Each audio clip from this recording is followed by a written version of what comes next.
Thank you, Mr. Bali, for agreeing to appear today. And if we could start by asking you to state your name, title, and swear either an oath or affirmation. I'll do the affirmation, but Stephen Bali. What was the other bit? Your position. Position. Member for Doesn't Blacktown. Doesn't have to? No. Okay, we don't need you. You're already oathed. No, okay. I'm oathed in. I've never had an MP appear at one of my committees, there you Mr. go. Bali, so it's a new one for me. Well, welcome. Now, do you have a short opening statement? Thank you, Chair. I'll probably just focus briefly on the three key points that I put in my submission, which was circulated. And that kind of looks at potential recommendations or requests for information, depending on what the committee can look at. I think the first one has been coming through quite strongly today in relation to the governance structure or accountability of universities. So throughout this paper, I was talking about that looking at the universities, as we've heard with some of the presentations, where are they actually held accountable? They don't have shareholders, they don't have electors, they don't have, it's sure they may have a Senate or they may have a Board of Trustee, they may have students, they may present an annual report to Parliament each year.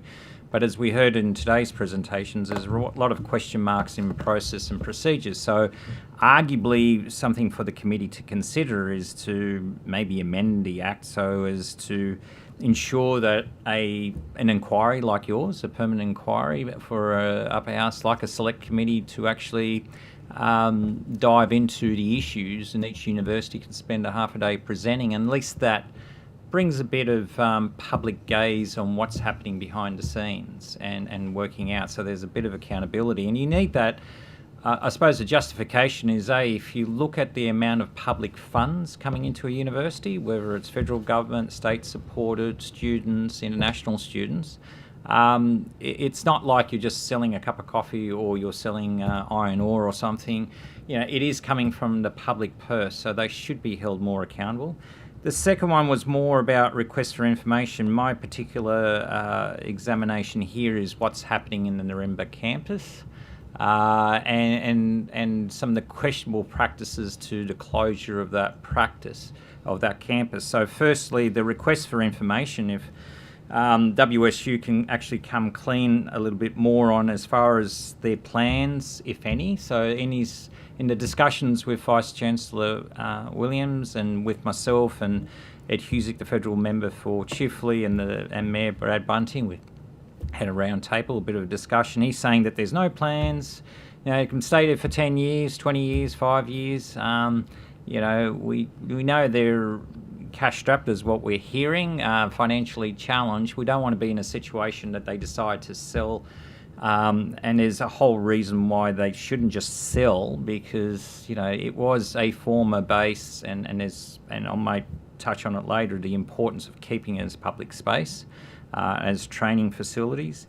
So therefore we need to know, it's on a community title. Back in 2015 in the annual report, which is written in this report, kind of says it was all resolved. So what was resolved? The other thing that has also come through on Hamish McDonald on the ABC, where Hamish actually asked, can you categorically that it's not about the university clearing off an asset to get cash to work with other endeavours.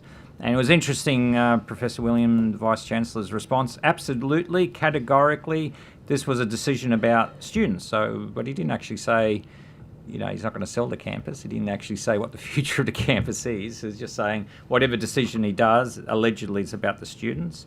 And the third one's really recommendations around UWS Nirimba, as far as at the moment it's SP2 zoning, and that should be maintained. Its future should be as far as an educational or open space. But if there's to provide that openness that we've seen as far as governance and the future of Nirimba, I think there should be like a local chamber of stakeholders, which is MPs, the mayor, leaders of the community and business, with the WSU leadership to actually talk about the future of that campus. That should be locked in, because as we've heard throughout today's submissions, they say one thing and then something else happens. And just to finish up, the classic one was on the Hamish program back in December, when you had the classic line from the Vice-Chancellor talking about that Nirimba, that he was sad that it's a facility below standard. It was built as a 1950s naval base, and it's come to its end of its useful life. But if you actually look at it, they rebuilt in the 2012 to 15, they rebuilt the administration building, they rebuilt the accommodation block, and they built a brand new state-of-the-art 400-seat lecture theatre, 20-seat tutorials, and then the Vice-Chancellor says on the radio program there was no PowerPoints to recharge the computers. It's just, as we're hearing all day long in your submissions, the Vice-Chancellor says one thing and then there's something else. They talk about the lack of students, and the data that I've provided, and I can give updates, that since 2018 to now, there's been about between 47,000 49,000 students. It's constant, 2,000 students up and down. But you can do your budget. The crisis is not as a result of the university's core business. It's actually as a result of mismanagement, write-offs, not recognising tax when they have to pay tax, IT systems that need to be rebuilt after they just invested so much into it and capitalised it, so turned it into an asset, and then realised, there's $59 million that we now jettisoning this system.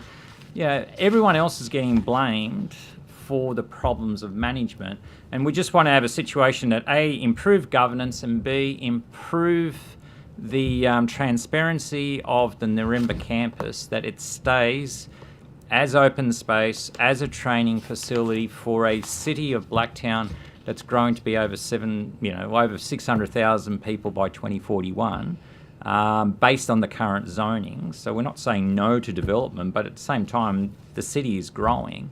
And we need a university that calls itself home, just like when WSU said, we're not interested in Blacktown. So one quarter of the entire Western Sydney is not covered by WSU. So they call themselves Western Sydney, but at the same time, there's something like 600,000 people. The Hills and Blacktown don't have a campus, and as far as the university is concerned, you can go travel. We don't care. Can I maybe start questions based on that? We heard today from members of the Academic Senate about the particular purpose of Western Sydney University, and the concern expressed, and I think the word used was that it's a university that now is implanted into Western Sydney rather than being of Western Sydney. Can you explain, being so connected to the community there, what WSU means for Western Sydney, what it has meant and what it should mean for the entirety of Western Sydney? Look, what it meant originally, if we really step back in time, my first degree was at the Macarthur Institute of Higher Education, which became University of Macarthur, or Western Sydney Macarthur, then part of Western Sydney.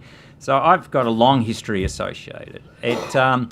And if you go back further into the 70s, and having lived in my entire life in Blacktown there, and my dad being involved in council back in the 70s, John Aquilina, the mayor, Speaker of this House eventually. In 77, every federal MP, every state MP, everyone wanted a university in Western Sydney. Everyone saw the growth. And then Dawkins' report came along, or the Dawkins Revolution sometimes referred to, good and bad aspects of it, but converted all the advanced colleges of education into university. They lumbered all the ones in Western Sydney together as one university. And it was really a hope and endeavour to move forward. Blacktown was kind of always forgotten, and therefore our local MPs and councils always banded together, and then the opportunity came up in 95 with the closure of the Nirimba Naval Base. So it was a vision of hope and easy access, because Western Sydney is a gigantic space. If you look at the map, today is 2.7 million people.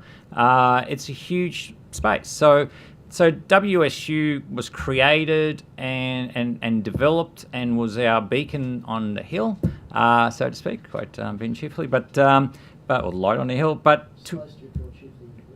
it's supposed to be called Chifley. There's a lot of history that we can talk about.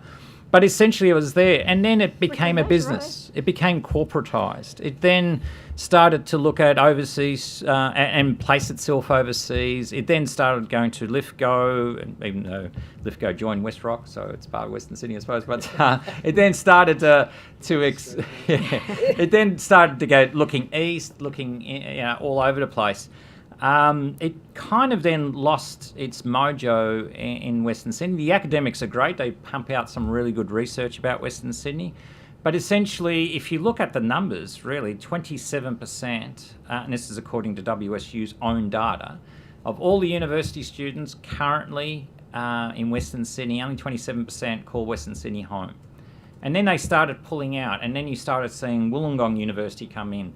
My conversations, which is listed in the report, when I sat down as Mayor of Blacktown back in 2016 and 2017, talking to Vice-Chancellor Glover and saying, how do we expand, or at that stage there was no degree. So back in 2006, all the degrees were pulled out from Blacktown. And Glover just basically said to me, well, Blacktown students are prepared to travel.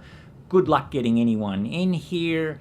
And the funniest thing really, he goes, well, like a bully boy, he just then turned around and said, look, if any university does come in here, I'll build next door to them, run them out of town, and then, just like he's trying to do down in Liverpool, he built next door to University of Wollongong, and that way he'll take them on, and then what will be afterwards, and then he'll close down the campus. So it became a corporatized bully, I will do this type attitude.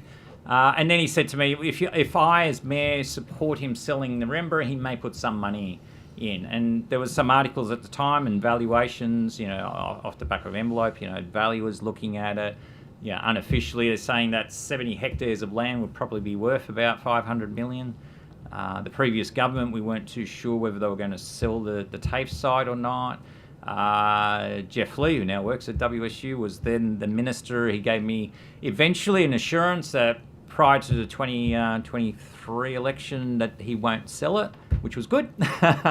then it's on game on after that, and that's at least we had some assurity at that point. So to give Jeff some credit for what he was doing, but it was just all up in the air. And today, really, what is it? University, they just cherry pick what they want to do. They've caused chaos to the academics.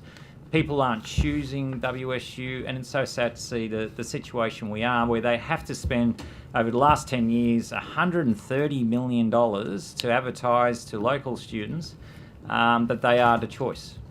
That's their university. Spending $130 million over 10 years, you just go, well, after 40 years being there, you should be the first choice in everyone's mind, but you're not.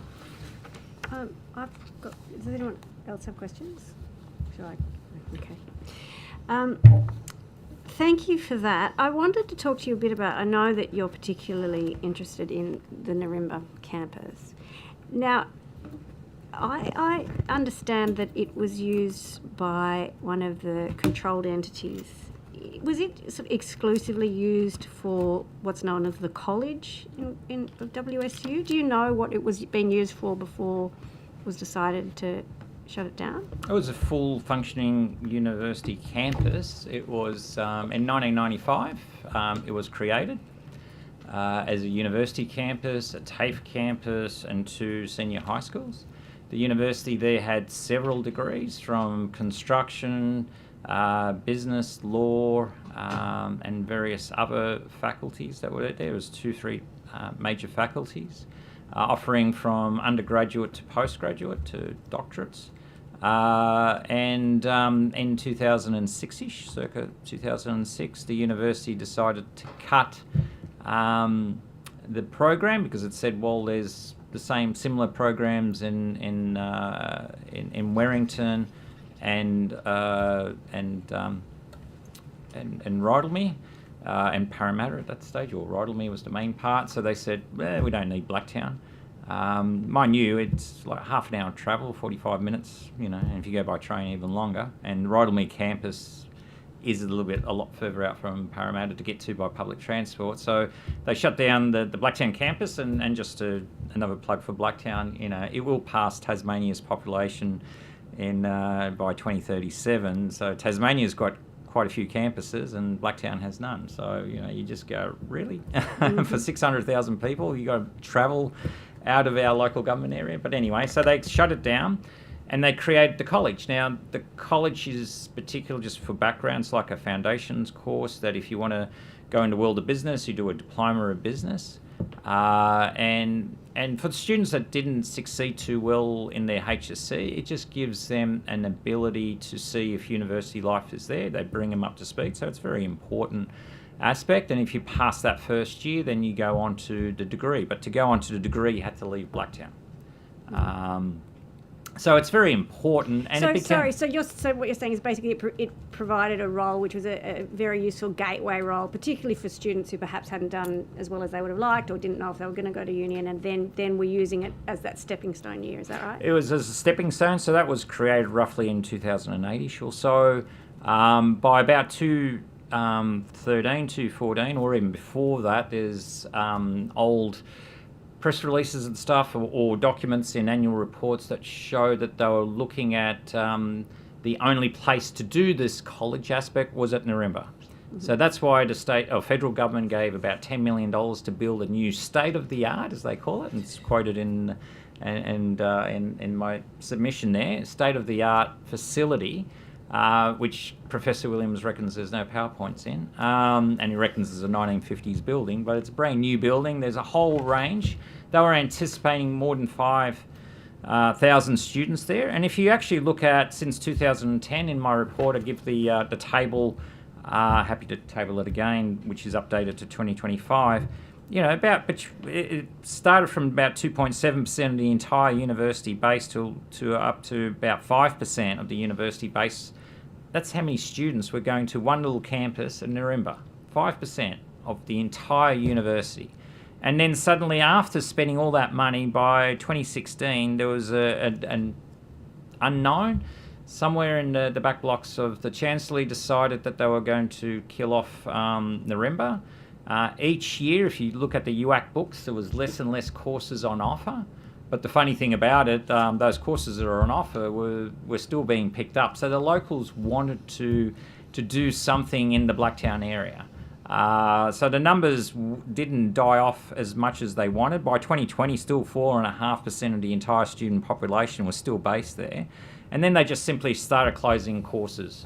And they were saying, we're doing consultation, which they never did. They shut down a course the business course was shut down about 3 weeks before their midterm final exams.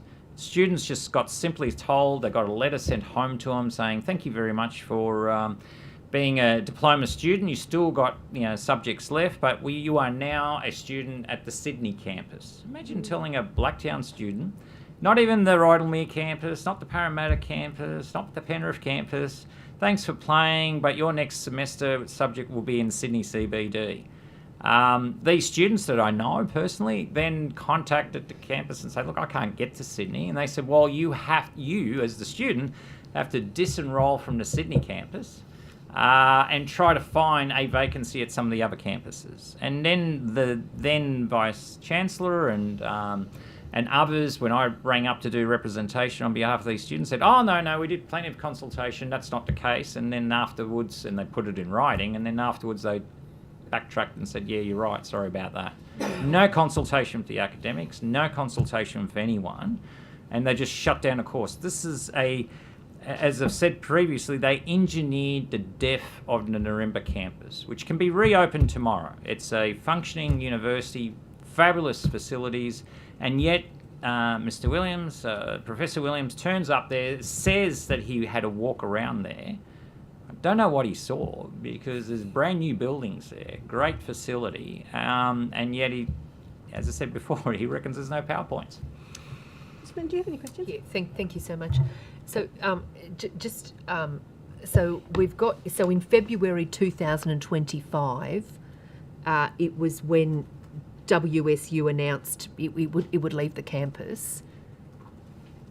And then I'm wondering, did that not then follow the government calling for expressions of interest for the campus site? No, the government hasn't. I don't believe. Right. So I'm interested because what they've been saying, like 2025, there was actually. They said they had town halls, so they never spoke to any local MP. They were talking about the potential of closing the campus. Don't forget, in 2022, there's a newspaper article in the Blacktown News that actually identified then rumours of the closure. And the university came out and said, no, they are an important element of the life of Blacktown and Western Sydney and that they were going to stay. So they squashed all the rumours. And then making a decision only lasts 3 years, according to WSU. So 2025, they once again spoke about it. Still, a town hall. I'd like to get a definition of what a town hall means. What they just get a couple of students or just let some people know that the Vice-Chancellor is going to have a chat on the webinar. How many people would turn up to it? There was no real consultation. The meetings I've had with the Vice-Chancellor, and what he's said on radio and elsewhere is that he is going to engage with the government. My understanding is he hasn't engaged, but it may have engaged. I don't know. I haven't asked the Minister recently. But there's been no formal discussion apart from the meeting that I called for to have the Mayor and Ed Husick and myself there. And he gave an undertaking that there's no great rush and, he'll talk to stakeholders, whoever that may be. So there's been no real discussion. I wonder if we could possibly just get some clarity as to whether, I'm informed an expression of a calling for expressions of interest took place, and that they ruled out that the site would be used for an equivalent university. I'm not sure. Who would call for that expression of interest? The New South Wales government has called for it. Okay. So the status of the campus at the moment, it remains vacant. Yes, the buildings, I believe, vacant. Are just vacant, yeah. Right. Locked up. And I'm just thinking, we're now sort of June 2026. If this was February 2025... There were still students there till the end of last year, so it's a safe area. Mr Williams may not believe it is, but there's security there. You've got a TAFE campus, you've got two senior high school schools on there, so it shouldn't be left. And look, it could be, once again, instead of leaving it vacant, there is a demand for lecture spaces, for meeting rooms. The university should have its social licence in relation to working with the community to allow meetings to take place, to have public forums on various issues. They're supposed to be coming back to the chair's originally point. What's the role of WSU in Western Sydney? Well, you've got a massive campus there, 400-seat lecture theatre. Wouldn't it be great to actually hold, civics lessons, holding different aspects that the community can come for community learning, for one-off lessons or a short series, work with local community groups, people are always looking for community spaces. Instead of locking it down, they're already paying for security and cleaning still. I assume you've got to clean if you let some building be run down. You should have some type of occasion. Oh, look, hence my question, just on the time frame here. What's happening on the campus today? That's all. It's just sitting there, sitting vacant. Yeah. And your last discussion with the Vice Chancellor on this was either early this year. That was with the three of us meeting up with him, or late last year. Yeah. Okay. I think we're going to be seeing him this afternoon, so we're to pursue this. Thank you. Mr. Butler, is there anything else you wanted to let us know about either the Nirimba campus or WSU? Or I note your helpful reflections on university governance generally before we finish up. Oh, you've got one. Oh, sorry, my apologies, Mr. Deanna. I wanted to ask about the transport. So this is an issue that I think has been raised about the viability of the Nirimba campus's sort of connection to transport. Do you have any comments about that? public transport access? Look, public transport across Western Sydney has been slowly improving under our government, which is good to see. More buses and connectivity happening, but probably not enough over the period, but it costs a lot of money to slowly rebuild the network. You've got a railway station fairly close to it, probably a 15-minute walk or so. If you look at the Warrington campus, Kingswood campus, you look at a lot of campuses, they're not on top of a transport. Heck, if you look at University of New South Wales, before the light rail was built, it was miles away and it still survived. And Macquarie University, and now it's well connected. But, if most people in Western Sydney actually have a car, or can arrange transport, but there's bus services, there's trains and stuff. I think they were just, as the data shows, when you're just throwing unsubstantiated statements out there, the mud always sticks.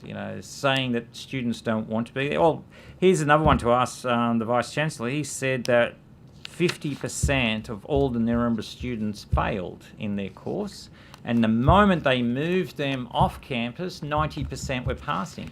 My question is, how would you know that from last year, when that would have been the first year without most of them ever even sitting an exam?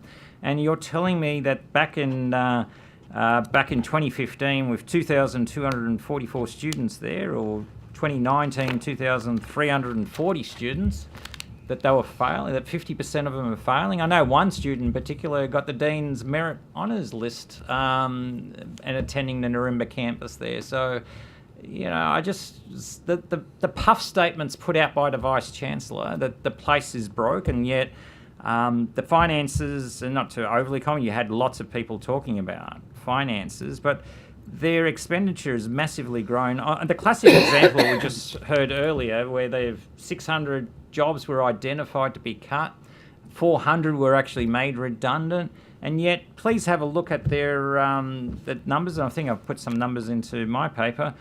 The actual number of employees has increased. So how do you make 400 people redundant and yet have more employees today than at the peak of students back in 2015? In 2019.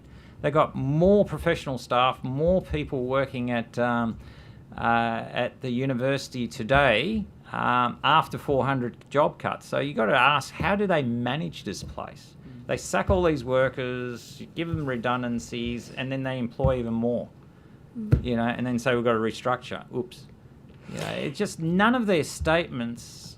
If you apply the blowtorch of truth to the Vice-Chancellor, no PowerPoints. You can't even recharge your laptop. That was his actual quote. What you're telling me, in a modern university, in a modern building that won awards back in 2015 as the 21st century IT business lecture and tutorial room, that they forgot to put PowerPoints to recharge a computer in there. So these are the statements that he throws out. People can't get there, transport's not good enough. Or the other thing, he said that if you're a woman, you wouldn't want to walk from Quakers Hill Station to the Nirimba campus. I take umbrage to these people who don't live in Western Sydney, who sit on the board and leadership positions of Western Sydney University, have nothing to do with us, occasionally come out to Western Sydney for their board meeting, go away back to the east or to the north, and then have this perception that Western Sydney is somehow some type of evil place run by drugs and you name it, that it's not safe. Well, maybe we need to find people that actually, who live in Western Sydney, become the Vice-Chancellor and the Chancellor. There's plenty of people that have worked, grown up, run successful businesses, still live in Western Sydney, that ought to be on the board of Western Sydney University. And with that, that will take us to lunch. And we very much appreciate, Mr. Bali, you being here today and sharing your views. Great reel, Steve. That will be a great reel.